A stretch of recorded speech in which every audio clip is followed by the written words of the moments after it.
জেগাত হৈছে ঘৰৰ সেই মেইন মানুহজনে কৈ দিব চাহকণ বনাকৈ যোৱা, কিন্তু সেই মাইকী মানুহজনীহে জানে জুইকুৰা ধৰোঁতে কিমান সময় লাগিব বা খৰি আছেনে নাই কি কথা। গেছটো হ'লে পটকতে আৰু ৰাতিপুৱাই মানুহে ঘৰলৈ আহিছোঁ। কালি যে আমাৰ ঘৰলৈ গৈছিলে গছৰ ডাল কাটিবলৈ, সেই মানুহ ঘৰ আৰু এই মানুহজনৰ ঘৰ এইটো। ৰাতিপুৱাই শুই উঠি পাই গ'লোহি মুখ হাত ধুই।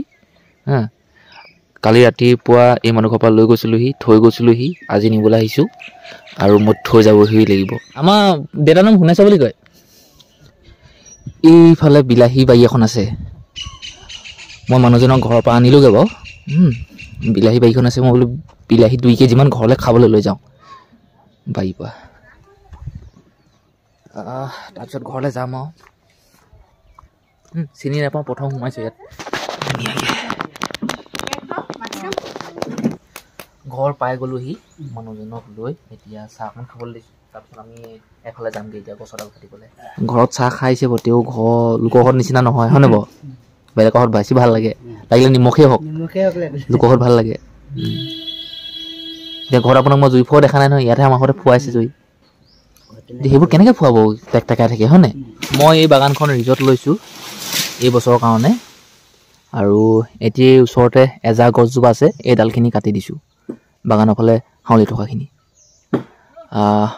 5,500 টকাত ৰিজৰ্ট লৈছোঁ। লাভ হ'বনে লোকচান হ'ব এইটো নাজানো, কিন্তু মই প্ৰথমবাৰ অলপ খেল এটা কৰি চাওঁ, তেতিয়া মোৰ অভিজ্ঞতা এটা হ'ব যে কিমান লাভ হয় কিমান লোকচান হয় বাগানত। আচলতে যোৱা নিচিনা, যোৱা মানুহে যেনেকৈ খেলে নহয়, এইটো এতিয়া মই যোৱা খেলি আছোঁ।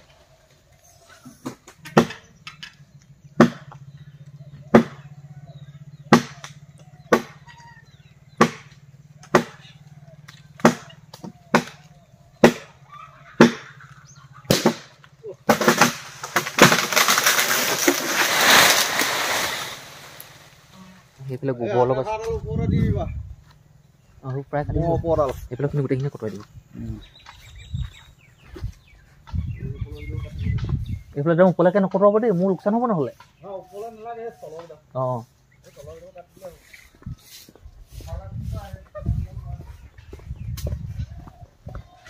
এইখিনিতে গোবৰ অলপ আছে, শুকান গোবৰ, এইখিনি গোটাই মই বাগানত চিটি যাব হৈ গ'ল। আকৌ পোৱালিটো এই গোবৰখিনি ধুনীয়াকৈ গোটাই বাগানত মাৰি দিম ৰ'ব। 10টা বাজিবই হ'ল। এতিয়া ইয়াত 3জোপা গছত ডাল কাটিলে, আৰু মই এইফালে থকা সেই গোবৰখিনি, ইয়াত আছিলে গোবৰখিনি গোটেই বাগানত মানে যিমান পাৰোঁ ছিটিয়াই মেলি দিলোঁ। 1-1.5 কঠামান হ'ব। 5,500 টকাত ৰিজৰ্ট লৈছোঁ। এয়া গছৰ ডাল কাটিব লৈছোঁ আকৌ বেলেগত।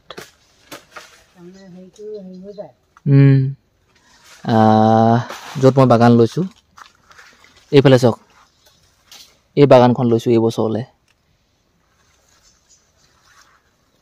আমাৰ গছৰ ডাল কটা কাম আৰম্ভ হৈ গ'ল, আৰু বহুত মানে মালিকৰ লগত মই পাতিলোঁ, মোৰ লোকচান হ'ব বোলো, মালিকে এনেকৈ তেনেকৈ কৈছে, কি কওঁ। মালিকে কৈছে আৰু ল'লে ল'বি আৰু নল'লে নাই, এনেকৈ কৈছে, কি ক'বনো। আৰু এতিয়া মই গছৰ ডাল চাল কাটিলোৱেই, আকৌ যদি মই নলওঁ বুলি কওঁ কেনেকুৱা হ'বনো। বহুত কিবা কিবি হৈ গ'ল মানে। দুখন নাৱত দুভৰিত কি কয়, দুখন কি বুলি কয়, দুখন নাৱত ভৰি দিছোঁ নেকি, তেনেকুৱা হৈ গ'ল। এই গছজোপা বহুত ডাঙৰ, মানে হোৱা গছ। মই দেখিছোঁ বাৰু বহুত ডাঙৰ ডাঙৰ হোৱা গছ। এইজোপা বহুত, তাৰে মাজৰ এজোপা এনেকুৱা ডাঙৰ গুৰিটো। আৰু এই গছজোপা আছে সেইফালে মানুহ ঘৰ, সেইফালে মানুহ ঘৰত সুধি পুচি লৈ সেই গছৰ ডালটো কটা হৈছে। ৰ'দ ঘাই কৰি লৈছোঁ মানে জেগাডোখৰ।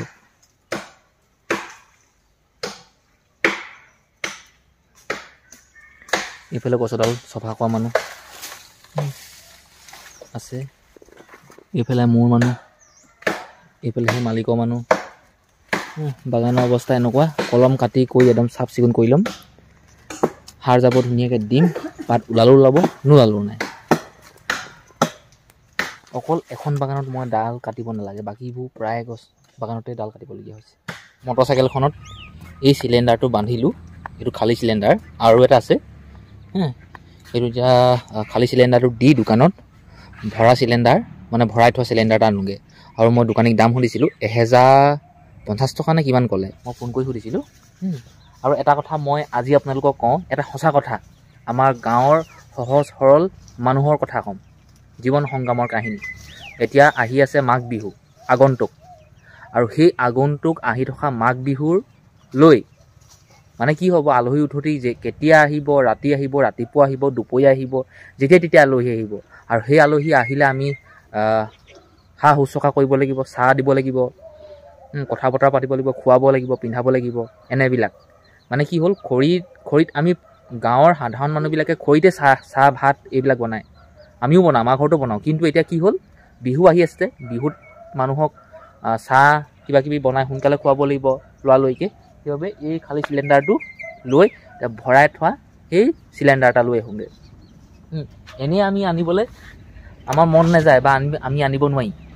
এতিয়া কি হ'ল, চিলিণ্ডাৰটো শেষ হৈ গ'ল, এতিয়া চিলিণ্ডাৰ লাগে, ভৰা হোৱা চিলিণ্ডাৰ এটা আনোগৈ আৰু আপোনালোকৰ ঘৰত যেতিয়া আপোনালোকৰ ঘৰত চিলিণ্ডাৰ নাইকিয়া হ'ব, সেই ভাত শাক বনাবলৈ আপোনালোকে চিলিণ্ডাৰটো আনি লয়। আমাৰ কি হয়, যেতিয়া নেকি আমাৰ নাইকিয়া হ'ব, 4 মাহ 5 মাহ ঘৰত চিলিণ্ডাৰটো থাকিব, যেতিয়া বিহু আহিব বা কিবা উৎসৱ এটা আহিব, তেতিয়া আনো।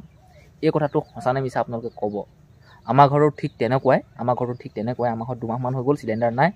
জুইয়ে ধৰি আমি ভাত শাক চাহ এনেকুৱাবিলাক বনাই আছোঁ, খাই আছোঁ। কিন্তু সেই বিহু সময়ত আপুনি অলপমান জটিল হয় সেই মাইকী মানুহবিলাকৰ। ফটকতে মতা মানুহটোৱে বা ঘৰৰ সেই মেইন মানুহজনে কৈ দিব চাহকণ বনাকৈ যোৱা, কিন্তু সেই মাইকী মানুহজনীহে জানে জুইকুৰা ধৰোঁতে কিমান সময় লাগিব বা খৰি আছেনে নাই, কি কথা। গেছটো হ'লে ফটকতে আৰু আলহী আহিলে 3জন 4জন কাপ দুটা হিচাপ কৰি চাহকণ বনাই দিলে হৈ গ'ল। এতিয়া ব'লক দোকানৰ পৰা আহোঁগৈ। আমাৰ ঘৰৰ পৰা 3 কিলোমিটাৰ এখন দোকানলৈ গৈ এই খালী চিলিণ্ডাৰটো দি ভৰাই থোৱা চিলিণ্ডাৰটো আনোগৈ বুলি। এতিয়া মই ফোন কৰি সুধিছিলোঁ, 1050 টকা ল'ম বুলি কৈছিলে, আৰু এতিয়া মোৰ পৰা ল'লে 1020 টকা।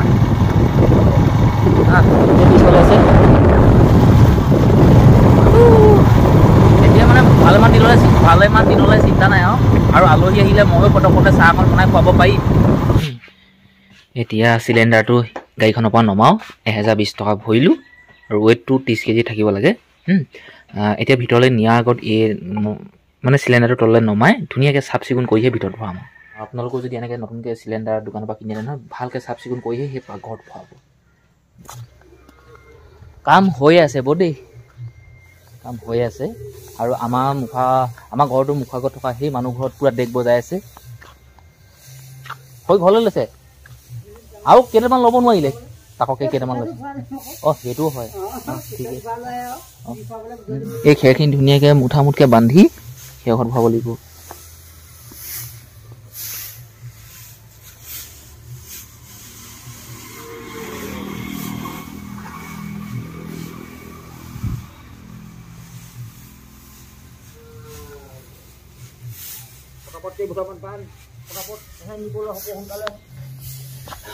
মই কওঁ কামটো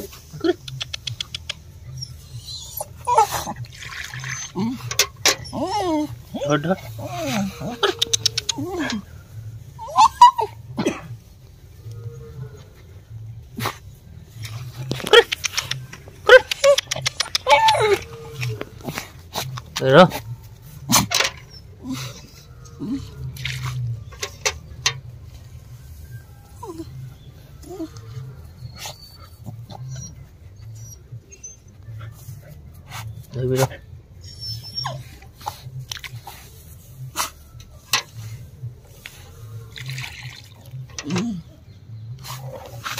দেই আহিব আৰু মানে কি হ'ল, খেৰখিনি দম কৰি থৈছিলোঁ, এন্দু সোমাই গ'ল। এটা এন্দু পলালে, এটা গাঁতত সোমাইছে।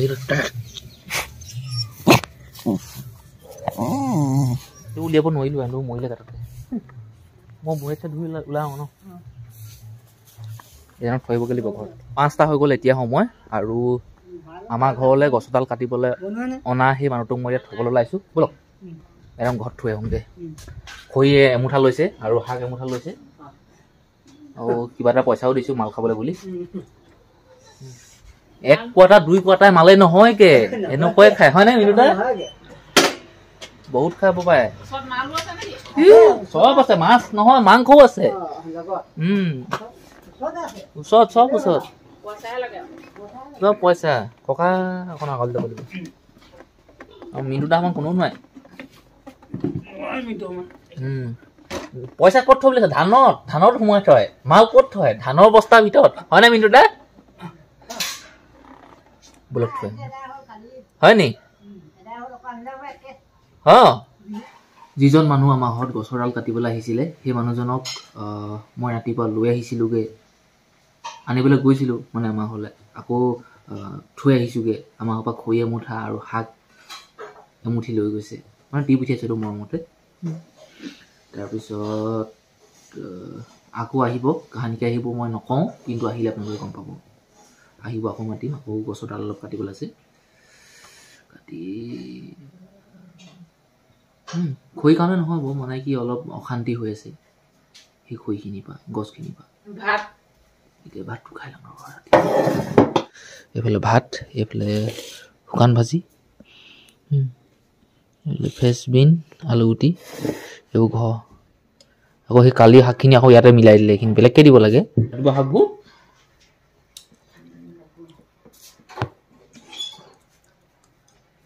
একো নহয় খাবলৈ হোৱা মুখে